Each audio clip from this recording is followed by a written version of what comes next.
They lied to you. For 30 years, the social contract was written in permanent ink.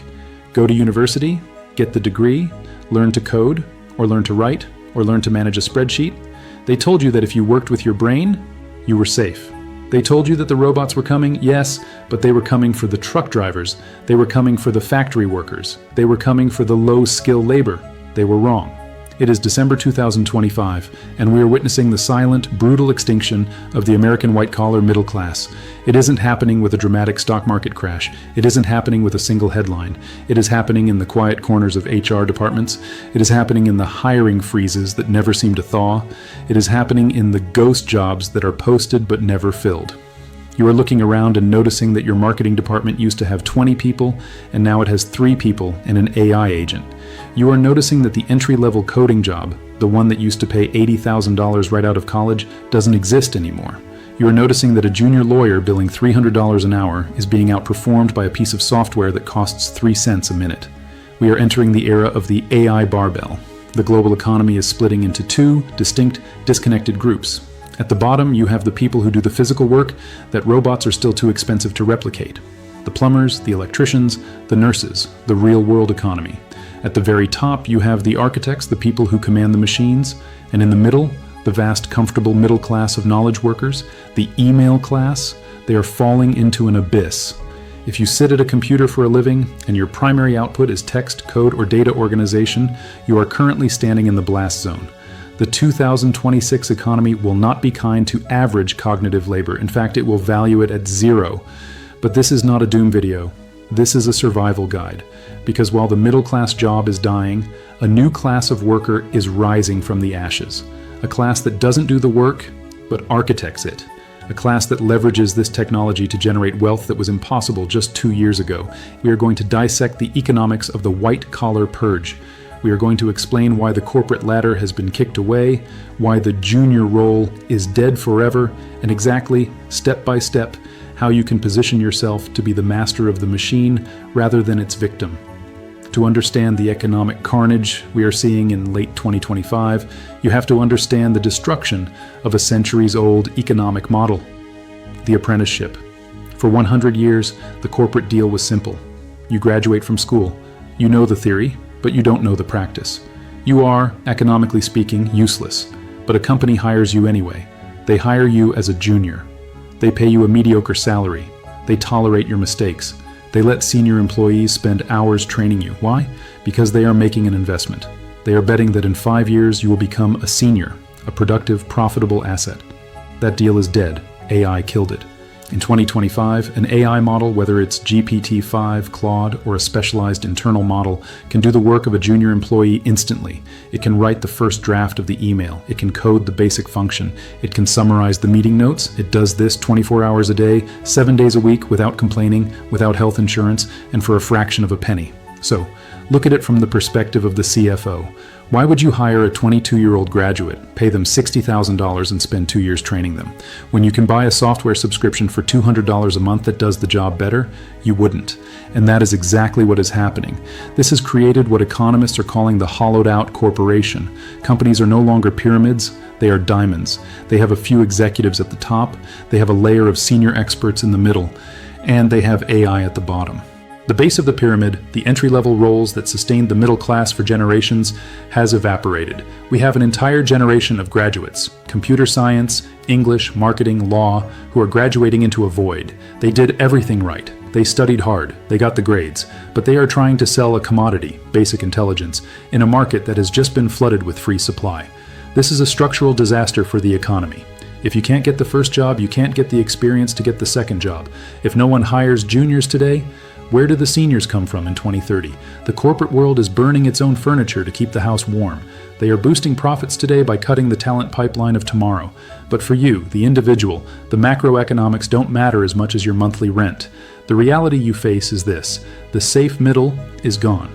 If your job description involves taking information from one place, rearranging it and putting it in another place, you are an API, and APIs are cheap.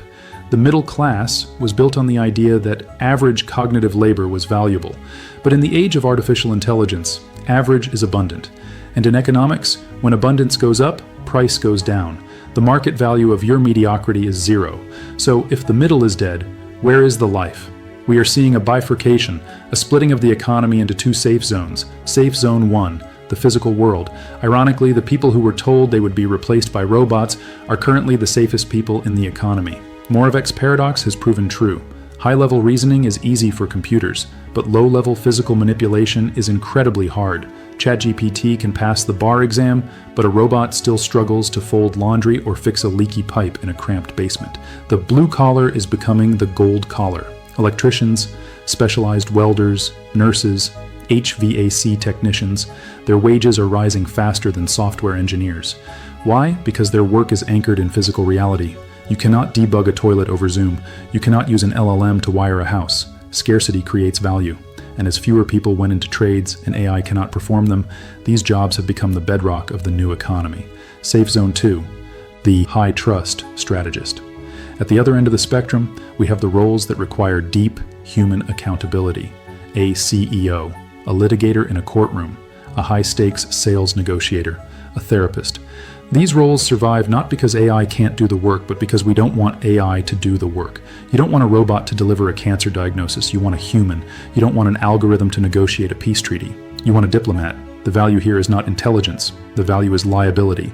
A human you can sue, fire, or trust.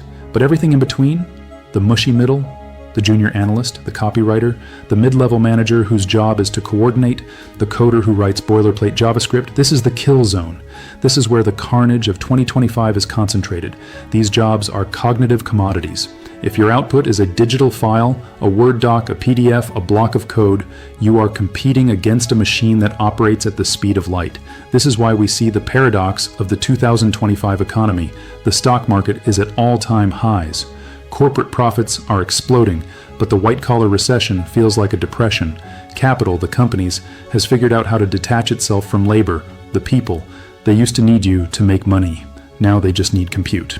This transition from an employee economy to an agentic economy is the single biggest shift in wealth generation since the Industrial Revolution, and it brings us to the new mechanism of power. For the last 2 years, we talked about chatbots.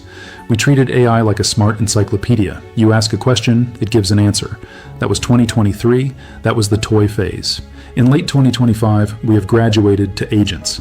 The difference is profound. A chatbot talks. An agent does. You don't chat with an agent, you give it a goal. Analyze these 500 spreadsheets, find the discrepancies, write a report, and email it to the CFO. Build a website, deploy the server, write the back-end code, and launch it. This shift has given birth to the 100 times manager. In the old world, if you wanted to build a software product, you needed a team, you needed a CTO, a designer, a front-end dev, a back-end dev, and a QA tester. You had to manage their emotions. You had to pay for their health insurance. You had to coordinate their schedules. Labor was the bottleneck. In the agentic economy, one architect can run that entire stack. One person armed with a fleet of specialized AI agents can produce the output of a 10-person department. This is the greatest leverage in human history. Archimedes said, "Give me a lever long enough, and I shall move the world." AI is that lever, but leverage cuts both ways. If one person can do the work of 10, what happens to the other 9? They become surplus. They become cost centers in a world of profit centers. This is why the job market feels so broken. Companies aren't hiring because they are realizing they don't need to hire. They are realizing that a small team of high-level architects using agents is infinitely more profitable than a large army of mid-level employees. We are moving from proof of work, how many hours did you sit at your desk, to proof of output, did you solve the problem? The 100x manager doesn't get paid for their time, they get paid for their judgment, they get paid for knowing what to tell the agents to do. This is a terrifying reality for the unprepared, but for the person who is willing to adapt, it is a golden age. Because for the first time in history, the barrier to entry for building anything has dropped to near zero. So how do you survive the white-collar purge? If you are currently in the kill zone, you have two choices. Choice one is denial. You can hope the hype dies down. You can hope your boss doesn't notice that ChatGPT can write your reports faster than you.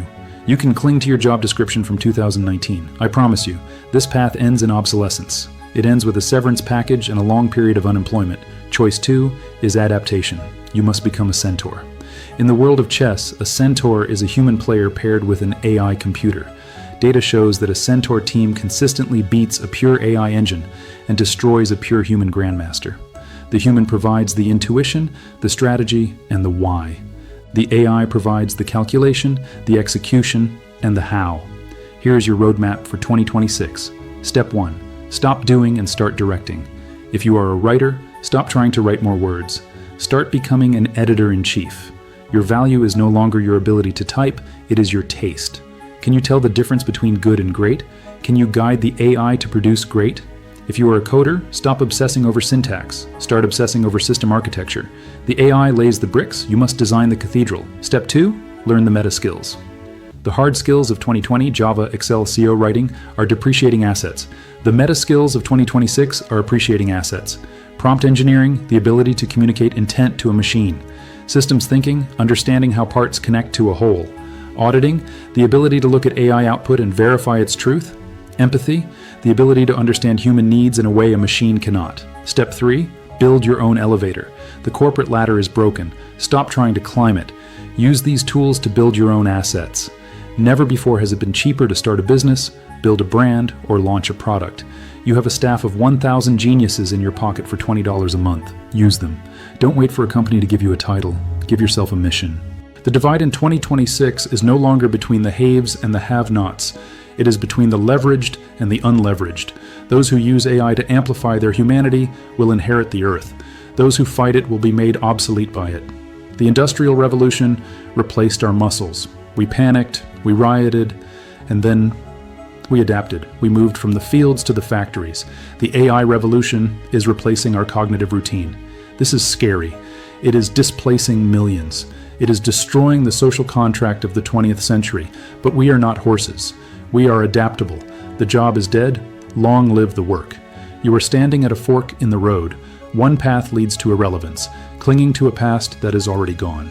The other path leads to sovereignty, mastering the tools that define the future. The middle-class employee is a relic of history, but the sovereign individual is just being born. I will be tracking the white-collar recession, the rise of the agentic economy, and the specific tools you need to survive every single week on this channel. The mainstream media will tell you everything is fine, right up until the moment it isn't. I won't.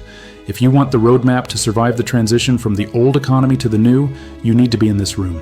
Hit that subscribe button, turn on the notifications. Don't let the future happen to you, make it happen for you.